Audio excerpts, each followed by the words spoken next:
우리가 알고 있는 대로 아기 예수님은 베들레헴의 한 여관 마구간에서 태어났습니다. 태어나셔서 불쌍하게도 강보 포대기에 쌓여서 짐승들이 먹는 먹이통인 구유에 뉘어졌습니다. 이 슬픈 모습을 누가는 있는 그대로 사실 그대로 우리에게 전해주고 있습니다. 그런데 우리 교회는 자꾸 이것을 꾸밉니다. 마태복음에 달려가서 황금 유향 몰약을 가지고 온 동방박사들을 데리고 옵니다.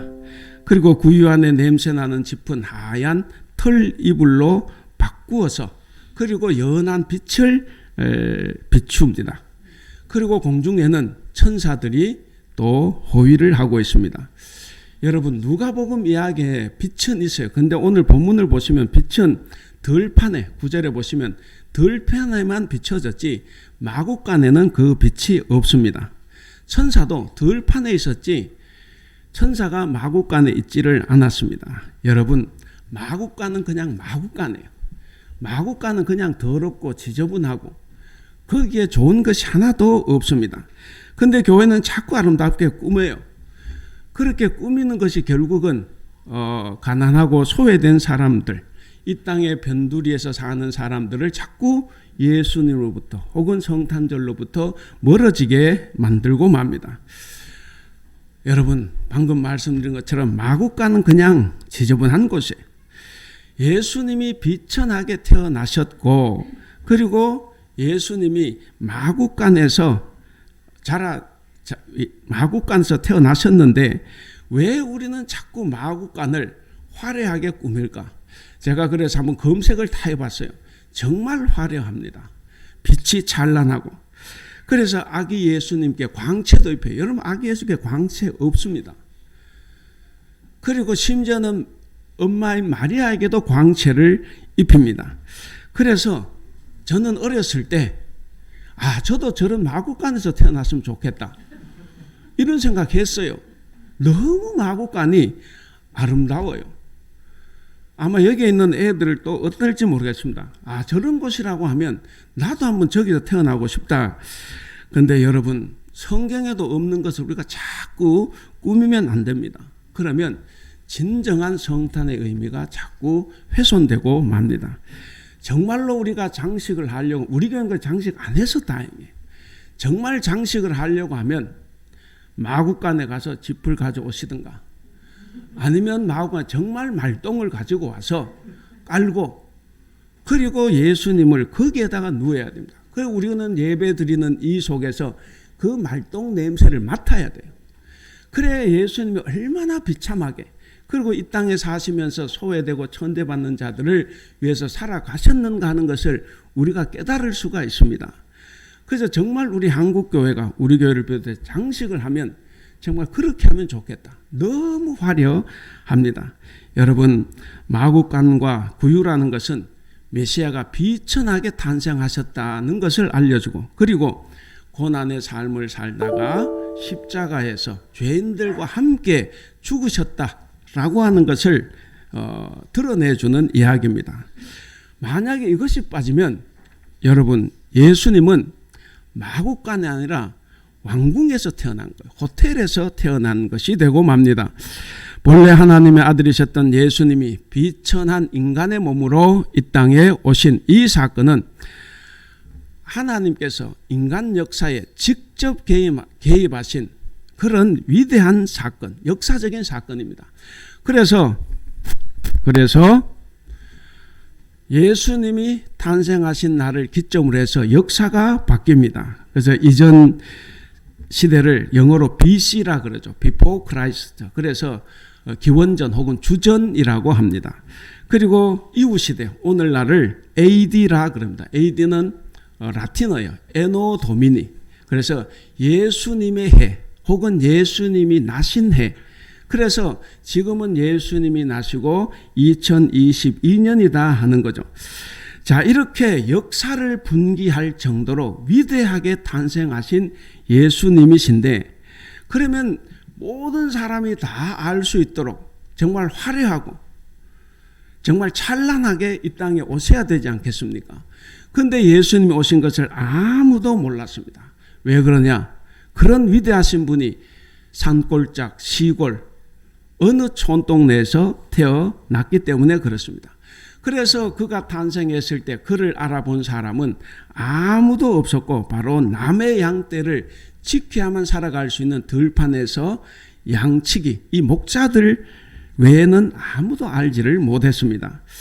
자, 우리는 이런 목자들의 삶, 그리고 예수님이 이후 어떻게 살아가셨느냐, 그 삶을 보면서 몇 가지 교훈을 한번 얻어보고자 합니다. 첫째는 이 목자들은 각자 자기 일을 열심히 했습니다.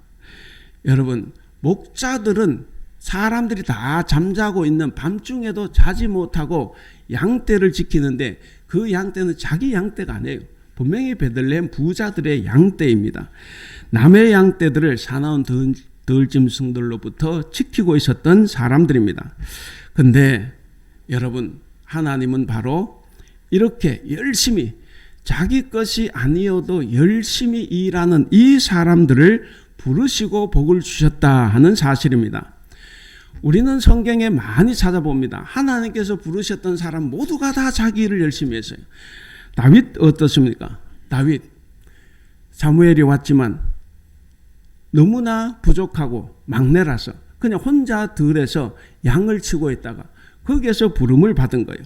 모세는 미디안 광야에서, 그 뜨거운 광야에서 역시 장인 어른의 양을 치다가 부름을 받았습니다.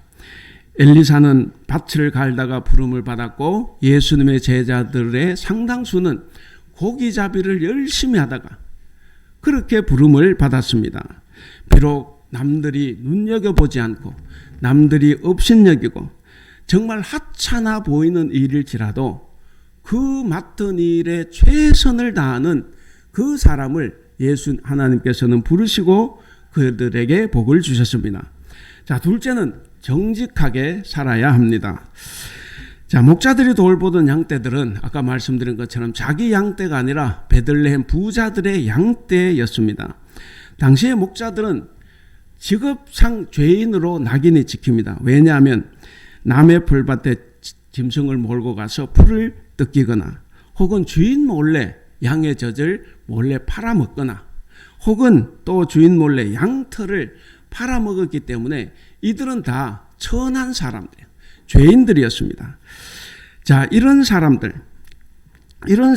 속에서 남의 양떼를 지켰던 오늘 본문에 나온 이 목자들, 정말 주인이 보든 안 보든 상관없이 정직하게 양을 돌봤던 이 사람들이 바로 하나님의 부름을 받았습니다. 또한 이 목자들은 표적도 구하지 않았습니다. 물론 표적을 받았죠. 우리 12절 한번 읽어볼까요? 12절 같이 읽어보면 시작. 너희가 가서 강보에 쌓여 구유에 뉘어 있는 아기를 보리니 이것이 너희에게 표적이니라. 예, 표적 있죠. 자, 메시아, 하나님의 아들 메시아가 태어나는 표적치고는 너무 약한 표적입니다. 너무 약해요. 그럼 보통 성경에 나오는 많은 사람들 보면 더 큰 표적을 요구합니다. 정말 내가 믿을 만한 표적을 하나 주세요. 그렇게 이야기할 만한데, 근데 여기 나오는 이 사람들은 그 외에 어떤 표적도 구하지 않고 그 천사의 말을 믿었습니다. 실망하지도 않았고 의심하지도 않았습니다. 그러니까 이 사람들은 신앙적으로도 굉장히 정직한 사람들이었습니다. 여러분, 우리는 하나님과 이웃 앞에서 성실하게 살아가야 합니다. 하나님은 성실하게 살아가는 성도에게 크고 놀라운 기쁜 소식을 전해 주십니다. 그러므로 여러분들이 그 일이 주님의 일이든 교회의 일이든 직장의 일이든 가정의 일이든 어떤 일이든지 관계가 없습니다. 우리는 정직하게 행해야 합니다. 오늘날 정직한 사람들이 점점 희귀해져 가는 세상입니다. 물론 교회 다니는 사람들의 정직성도 많이 떨어집니다. 이런 시대에 우리가 어떻게 살아야 되겠습니까? 우리는 눈에 띄는 정직하고 성실한 사람이 되어서 하늘의 풍성한 은혜를 누리며 살아가야 되겠습니다. 자, 세 번째는 오늘 본문 이야기를 통해 우리가 알 수 있는 게 뭡니까? 하나님의 최우선적인 관심은 누구에게 있습니까? 바로 약자에게 있다 하는 거예요. 하나님의 최우선 관심이 바로 약자에게 있음을 알고 살아야 합니다. 자, 예수님의 탄생을 찬양하고 아기 예수님께 경배한 이 사람들은 누굽니까? 헤롯 궁궐에 있는 사람들이 아니에요. 종교 지도자들이 아닙니다. 마태복음을 보면 그런 사람들은 오히려 예수님을 죽이려고 했지 경배한 사람들이 아니에요. 종교 지도자들, 오늘날 신학 박사라고 하는 이 서기관들마저도 예수님이신 줄, 하나님 아들인 줄 알았지만 죽이는데 앞장을 섰습니다. 오히려 이들은 자기의 권력, 자기들의 기득권을 지키기 위해서 2살 아래 남아들까지 학살하는 그런 일까지도 서슴지 않았습니다. 그러면 아기 예수님을 경배한 사람들이 누굽니까? 그들은 바로 들에서 밤에 잠도 자지 못하고 남의 양떼를 지켰던 정말 별 볼 일 없는 그런 목자들이었다 하는 사실입니다. 여러분, 이 당시의 목자들은 우리가 생각하는 것처럼 그렇게 평화롭고 목가적이고 안락한 그런 것이 아니에요. 우리 이제 목자라 그러니까 막 푸른 풀밭을 상상하지만 유대 광야 가보죠. 푸른 풀 하나도 없어요. 그냥 맨 땅입니다. 그러니까 그런 안락함을 누리는 자들이 아닌다는 것을 우리가 알아야 됩니다. 그들은 어떤 사람이냐면 법정에서 증인의 자격도 가질 수 없어요. 그러니까 이건 사람 이하의 사람이죠. 그러니까 사회에서 굉장히 소외된 사람들입니다. 그리고 이 사람들은 땅에서 가축을 치지만 자기 땅도 없고 자기 가축도 없어가지고 그죠? 항상 남의 땅에서 남의 가축을 치는 그런 하층 계급의 사람들입니다. 그래서 당시 여자들이 결혼할 때 절대로 결혼해서는 안 될 최1위 남자가 바로 이 목동들입니다. 그러나 하나님은 소외된 그들에게 천군 천사를 보냈습니다. 천군 천사를 보내서 주님의 탄생을 알려주는 찬양을 듣게 했고, 그리고 그 소식을 전하는 첫 전도자가 되게 하셨습니다. 그 목자들이 직접 구세주이신 아기 예수님을 경배하고 찬양을 했습니다. 여러분, 이러한 사실은 예수님의 사역과도 깊은 관계가 있습니다. 그 예수님의 어머니 마리아가, 우리가 이제 오늘 2장을 읽었는데 앞에 누가복음 1장 50절 정도에서 보면 그 마리아의 찬가가 나옵니다. 이거 정말 위대한 찬양 가사 혹은 기도 내용입니다. 거기 보면 그 예수 어머니 마리아가 가브리엘이 예수님 천사죠. 가브리엘이 예수님 탄생을 예고하는데 그 예고를 듣고 이렇게 노래를 합니다. 누가복음 1장 51절에서 53절에 보시면 그것은 부자와 교만한 자와 권세 있는 자들이 하나님께 버림을 받고 비천한 자와 줄이는 자가 높여질 것이다. 예, 높은 사람은 강제로 낮아지고 낮은 사람들은 높아진다 하는 거죠. 실제로 우리 예수님의 공생애를 우리가 보면 다 알 수가 있습니다. 공생애 동안에 예수님은 높은 자들과 친구가 되지 않았어요. 오히려 세리와 창기, 죄인들, 그들은 물론이고 사회에서 버림받고 소외되고 차별받는 그런 사람들을 돌보면서 그런 사람들의 친구가 되셨습니다. 이러한 예수님의 사역은 오늘 우리들에게 귀중한 교훈을 줍니다. 바로 다른 사람들과는 구별되는 삶의 자세와 사명을 가져야 한다 하는 거예요. 그런데 오늘날 우리도 여전히 높은 사람과만 지내고 우리보다 낮고 가난하고 천한 사람들을 무시하고 차별하고 그렇게 대한다고 하면 우리 역시 똑같은 사람들입니다. 성도들은 비천한 자리에 내려가야 됩니다. 동시에 그 자리에서 비천한 사람들을 도와줘야 합니다. 우리가 마태복음 25장에 세 가지 비유 있는 거 잘 압니다. 그 중에 세 번째 비유가 양과 염소의 비유 혹은 최후 심판의 비유라고 하는데 그 비유에도 동일한 말씀을 선포했습니다. 다시 말씀드리면 최후 심판날 마지막 천국과 지옥으로 갈라지는 결정적인 단서가 뭡니까? 거기에 보면 그것은 비천한 자와 소외된 자를 어떻게 대했느냐에 따라서 달라지는 거예요. 그때 뭐 교회에서 열심히 기도했냐, 봉사했냐, 전도했냐, 그걸 보시는 것이 아니라 세상에 가난하고 약하고 차별받고 비천한 이 사람들을 도와줬느냐 안 도와줬느냐가 결정적으로 우리를 가르게 된다 하는 겁니다. 그것이 바로 판단 기준입니다. 그러므로 여러분, 저와 여러분이 진정한 그리스도인이라고 하면 마땅히 예수님께서 행하신 것처럼 비천하고 가난하고 소외되고 약한 자들을 돌보며 살아가야 됩니다. 오늘 여기 이제 아동부, 중고등부 또 우리 학생들도 앉아 있는데 우리 어렸을 때부터 우리 예수님을 잘 봐야 됩니다. 예수님은 항상 나보다 못한 사람, 나보다 더 가난한 사람, 나보다 머리가 더 나쁜 사람, 나보다 성적이 안 좋은 사람, 그 사람들 편에 있다는 것을 생각하고 늘 언제나 그들 무시하면 안 돼. 항상 서로 친절하고 바르고 정직하게 더불어 살아가야 한다는 것을 우리가 느껴야 합니다. 이제 말씀을 맺겠습니다. 서두에 말씀드린 것처럼 하나님의 아들 예수님이 이 땅에 오신 방법은 우리 인간이 생각하는 것하고 완전히 달랐어요. 정말 우리 같은 이런 위대한 분이 오면 엄청난 뭔가 준비를 해야 되지 않습니까? 제가 이 교회 8년 전에 왔을 때 취임 예배가 있었습니다. 어떻게 하면 더 거창하게 할까? 이렇게 했잖아요. 기분은 좋아요. 근데 하나님, 예수님은 조금 이렇게 미안하죠.